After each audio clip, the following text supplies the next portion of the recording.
Next, fantasy. 5th season. Oh shit! What is you doing here?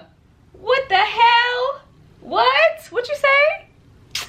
I know. All right. I know. We haven't talked in a minute. Okay. I'm about to get up right now. Like, all in my personal space, in my bed. Can I get up? Can I get myself together?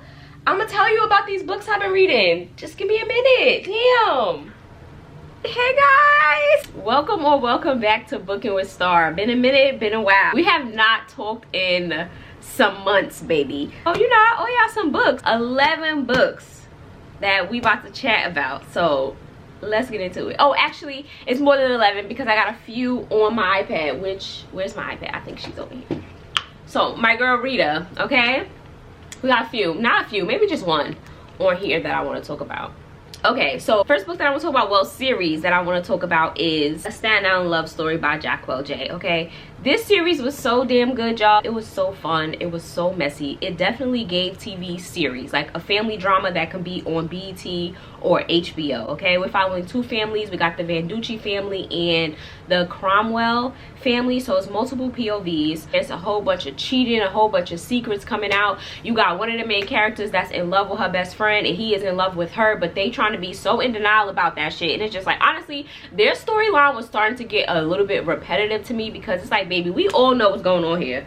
Y'all need to get it together because not only is Joaquin, that's the male best friend, is he married, whole wife, okay? And he don't want to be with his wife, and I don't know why he kept stringing her along because it's like, boy, you know you do not want to be with her. But anyway, I ate this series up. It was so good. It was so fun, so good. You want something messy, you want something quick, you want something fun while you laying in bed rubbing your feet together, this series will definitely give you all the feels that you need, okay?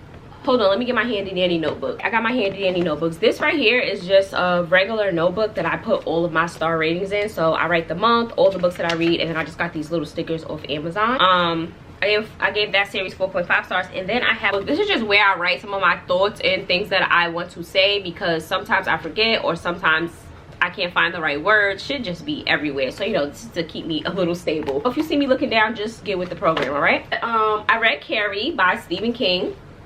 I gave this 3.5 stars. It was a cool read. I did see the original movie, like the first one that came out, so I kind of knew everything that was going on. There's not a lot really happening. It kind of just all builds up to that prom night. So if you don't know, Carrie is a teenager who has telekinesis. She is more on the weirder side of things. She's kind of like an outcast. She's constantly getting bullied at school, damn near getting bullied at home. That mama was getting on my goddamn nerves, okay, with her crazy psychosis Jesus ass. But one day one of the most popular boys invites Carrie to the prom. Carrie ends up going to the prom. All hell breaks loose because they try to violate my girl. And you know what? Carrie got her lick back, as she should. I got through it pretty quickly. It's really not that long. I did not know, though, that this was Stephen King's first book. That was interesting to learn. Something that I did like about this book is that it was back and forth between timelines. Like, you were seeing everything that was happening to Carrie and what was leading up to prom night, but then you also had, in like breaks of the chapters, you also had like news reporters and interviews about the things that happened at prom, and then we're going back to leading up to that day. I thought that was pretty cool.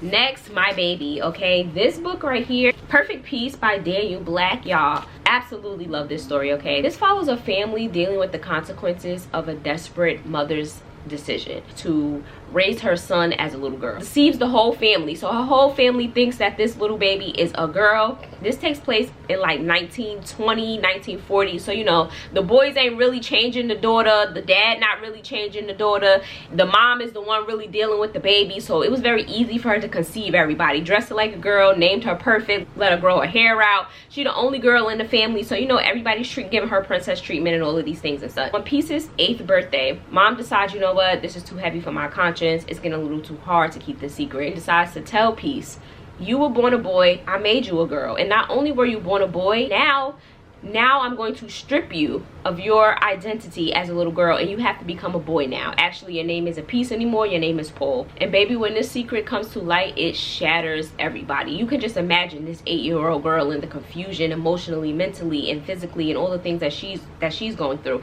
as well as the family, the dad and the brothers, because not only are they shattered, they're mad as hell, they're confused, they're like, you're a boy, we're about to start treating you like a boy. You about to be outside in the field. Like, just rip the band-aid off and get her straight to it. Now Paul is navigating at 8 years old his identity. He's facing so much ridicule from his family, violence, gender dysmorphia. Just watching him come to age as he's struggling with this new identity and self-discovery. Definitely a roller coaster of emotions. You learn why Imogene's his mother, why you learn about her trauma and how generational trauma just keeps going and keeps going because of decisions that's being made by one person. That's a domino effect that's affecting a whole family. Really worth the read in my time. Okay, next we got Bad Influence by Brandon Massey. This is a psychological thriller and it was so much fun. It was fast paced. We're following two teenagers who develop this very unfunctional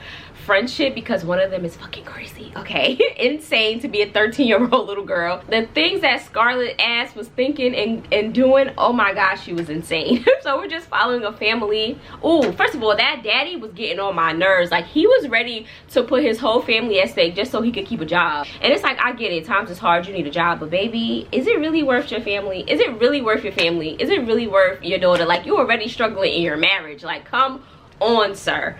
But this was pretty good. Like I said, it was a fast-paced thriller, a lot of crazy things happening. I enjoyed it. I gave it 4 stars. Next is my baby. I actually have to get the 5th book. There's actually 6 books. These are 4. This is Ethic by Ashely Antoinnette, and baby, I love that man, okay? I love Ethic ass so freaking much. But these books, oh, your heart is never gonna get a break, okay? Your heart is gonna be ripped out your chest, thrown on the ground, 8 stomped on, picked up, bitten, chewed, spit out, put back in your mouth, swallowed. But is it a time? It is. It is a time. It is a time. Is it a time? We are following Ethic, who is a father of 3. He's also a gangster and an ex-kingpin. He really from the streets, put in work over the years. He's a real man. He's a real stand-up guy, even with his trauma and all the things that he does in the streets. You know, he's really trying to be legit and let that life go. But things happen in his family that just won't allow him to really escape that life. So we're dealing with the battle. We're dealing with his battle between that, and then we also have a love story that starts in a very tragic, horrific way, and we're watching them struggle through that. There is so much chaos, so much tension. The plot is constantly thickening, chapter after chapter after chapter after chapter. The characters are so multi-layered. Like, you love them, then you hate them, then you love them and you hate them, and you're just rooting for them, and then you're wishing that somebody gets their ass whooped. It's just, it is a time, okay? I have to read the last 2 so that I can get into Butterfly, but absolutely love this series, y'all. It's so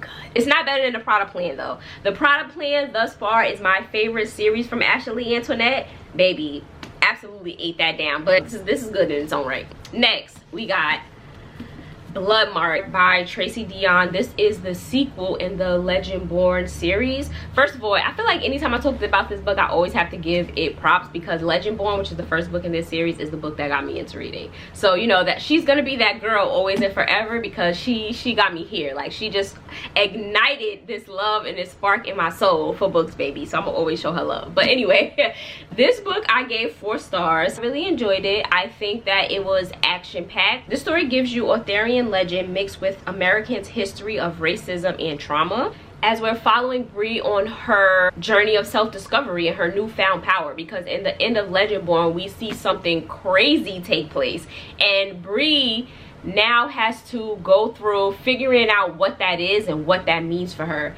learning how to use her new powers, learning what those new powers come with and that responsibility, dealing with Arthur's past as well as her ancestors' past. Now Bree is wrapped up in the middle of that, so she's learning how to navigate this because she has powers from birth, she has powers from both sides, and she has to play a part in both sides. I really enjoyed the magic system. I thought that the world building was very intricate. I will say though, there was so much happening and so many different plot lines that towards the end, when like something big took place that was supposed to be like a what the fuck moment, an aha moment, I was confused. I had to flip back a few chapters to try to figure out who this person was, because I know this is supposed to be like a oh my gosh, it's him, but I didn't know who the fuck him was because I could not remember. Like, it was so much happening. So if I had to say anything, that would be it. But that's more so of a me problem than the book's problem, because it just was so much shit that I didn't remember who old boy was. Cell is my favorite character, and I cannot wait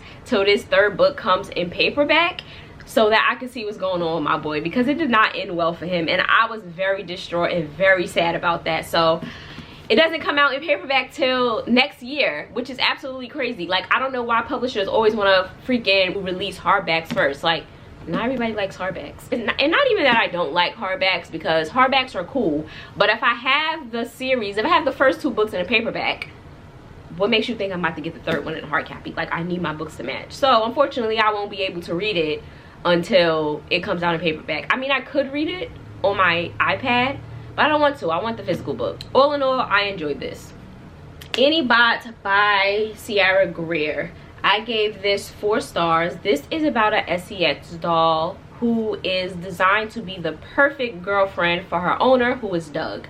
Anniebot has different settings that she could be set to. Doug decides to set her to autodidactic, which means that she is becoming self-aware, self-conscious. She is being able to think for herself, and with that, Annie starts to struggle with her freedom and her self-awareness, because she knows that she is made to please Doug. So that is naturally what her natural instincts are. She's becoming a woman and wanting her freedom, and she's also becoming aware of Doug's selfish and controlling and very abusive behavior. This book was a slow-paced book. Like, there wasn't like a lot of action and things going on. It's perfectly fine because it still was very engaging with me, and I loved how I struggled with the idea of feeling bad for Annie and struggling with the idea of consent, identity, and the dehumanizing effects of ownership and control, right?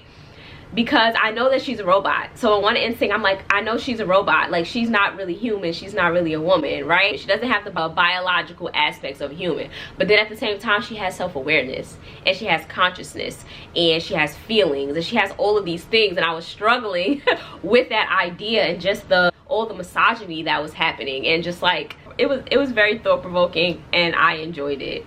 So last but not least, we have The Brain by David Eaglemen. This is a non-fiction book. It's more of educational purposes, and I absolutely ate it up, okay? One thing that I want y'all to know about me is I am fascinated with the brain and the human body, as I feel that we all should be. I think that the one thing that we should know the most about as humans, we know the least about, and that is our motherfucking cells. That is our mechanics. So I just want to get more into learning about myself, and this was a great way to start. This is actually my 2nd time reading this book, and I probably will read it again maybe next year, and so on and so on, just to retain more of the information. But this was just an introductory to the human brain and the way that the human brain works, and it was fascinating, phenomenal. 5 freaking stars, okay? I absolutely loved it. This whole world that we perceive is really just our brains at work. Like, you can't see, taste, hear, touch, do any of those things without your brain, and it makes you question, like, it made me question reality for real. Like, is reality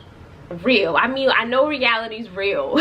I know reality's real, but without the mind, it's like, it really doesn't exist. Like, there are people in the world that cannot see color, because your brain has to be able to process the color red for you to actually be able to see the color red. You know, the eyes naturally see everything upside down. The brain communicates with the eyes and flips it, and you don't even see the mechanics of that. And that shit is just so cool to me and amazing. So like I said, this will not be the last time that I read this book. Honestly, I might do a vlog where we read this shit together and we learn together, because I think that that's really cool and important. But these are a few of the books that I wanted to come and talk to you guys about. I promise I won't go missing in action like that again. Fingers crossed behind my back. It's like, No, I'm really gonna try to do better. Yeah, let me know in the comments if you guys read any of these and what was your thoughts on them, you know, or add them to your, if you want to add any of them to your TBR. But that's gonna be the end of this video. And you know, like I always say, if you made it this far in the video and you are not yet subscribed, what are you doing? Make sure you go hit that subscribe button and come back for more. I will see you guys in my next video.